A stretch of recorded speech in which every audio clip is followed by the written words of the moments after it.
क्या कारण है कि भारतीय जनता पार्टी के शासनकाल में ही पर्चे लीक होते हैं। ये केवल नीट का विषय नहीं है। जब से भाजपा आई है, जब से भाजपा सरकार आई है और इन्होंने ऑनलाइन एग्जामिनेशन चालू किए हैं, इस ऑनलाइन पद्धति में पूरा फर्जीवाड़ा होता है। नीट 2026 समेत कई प्रतियोगी परीक्षाओं के पेपर लीक के बाद देश भर में जमकर बवाल मचा हुआ है। मध्य प्रदेश में भी इसे लेकर काफी हलचल है। इसी कड़ी में पूर्व मुख्यमंत्री दिग्विजय सिंह ने प्रतियोगी परीक्षाओं में गड़बड़ियों और पेपर लीक को लेकर सरकार को जमकर घेरा है। दिग्गी ने सभी परीक्षाओं में घोटालों के लिए ऑनलाइन मोड को जिम्मेदार ठहराया है। उन्होंने कहा कि व्यापम से लेकर नीट तक सारे घोटाले ऑनलाइन एग्जाम के कारण हो रहे हैं, इसलिए पूर्व सीएम ने सभी परीक्षाएं ऑफलाइन कराने की मांग की है। उन्होंने केंद्रीय मंत्री धर्मेंद्र प्रधान और नीट कराने वाली एजेंसी एनटीए के प्रमुख प्रदीप जोशी का इस्तीफा भी मांगा है और यदि वो इस्तीफा नहीं देते तो पीएम इन्हें बर्खास्त करें, ऐसी मांग रखी है। ये केवल नीट का विषय नहीं है।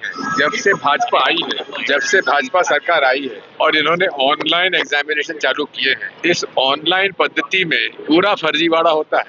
व्यापम में और क्या हुआ था? शुरुआत व्यापम से हुआ था और आज भी व्यापम के अनेक प्रकरण लंबित हैं, जिसकी स्पेशल इन्वेस्टिगेटिव टीम ने पूरी जांच भी नहीं करी। क्या कारण है कि भारतीय जनता पार्टी के शासनकाल में ही पर्चे लीक होते हैं। बकौल दिग्विजय, प्रदेश में जब से बीजेपी की सरकार आई है तभी से सारी परीक्षाएं ऑनलाइन हो रही हैं। इसी वजह से परीक्षाओं में बड़े बड़े फर्जीवाड़े सामने आ रहे हैं, जिसकी शुरुआत व्यापम से हुई थी। आज भी व्यापम के कई केस चल रहे हैं और एसआईटी ने जांच भी पूरी नहीं की है। साथ ही पूर्व मुख्यमंत्री ने सरकार को कुछ सुझाव भी दिए हैं। ये सारे मसले हमारी जो पार्लियामेंट की स्टैंडिंग कमेटी है हायर एजुकेशन की, उसमें मसला हम लोगों ने उठाया था। मैं उसका अध्यक्ष हूँ, जिसमें बहुमत भारतीय जनता पार्टी के एमपीज का है। तो सर्वसम्मति से हमने प्रस्ताव रखे थे कि नीट एग्जाम के अंतर्गत किसी भी प्राइवेट कंपनी के द्वारा नहीं किया जाना चाहिए। सेंटर बनाने चाहिए, किसी प्राइवेट में नहीं बनाना चाहिए, शासकीय संस्थान के अंदर ही सेंटर बनाना चाहिए। ब्लैक लिस्टेड कंपनीज को उसमें वापस उनको ठेका नहीं देना चाहिए। कस्तूरी रंगन जी ने भी अपने समय उन्होंने दिए थे, लेकिन उसका पालन नहीं किया एनटीए ने।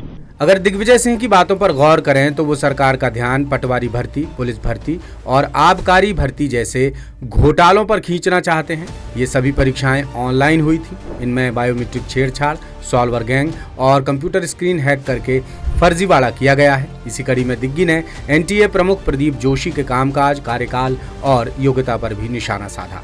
कहा कि वो जब एमपीपीएससी के चेयरमैन बने थे तब भी उनकी योग्यता को लेकर मैंने सवाल उठाया था।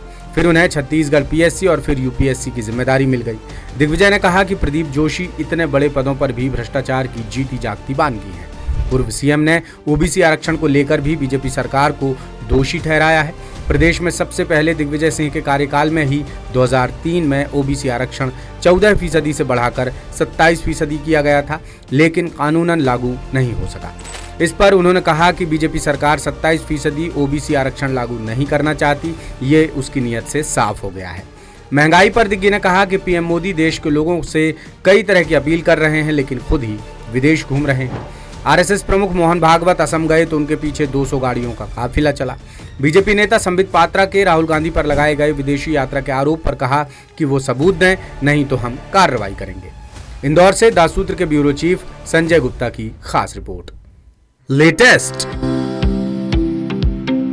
इन्वेस्टिगेटिव और इन डेप्थ खबरें देखने के लिए ज्वाइन कीजिए दासूत्र का व्हाट्सएप चैनल, सब्सक्राइब कीजिए यूट्यूब चैनल, लाइक कीजिए फेसबुक पेज और पढ़ते रहिए www.dasutra.com।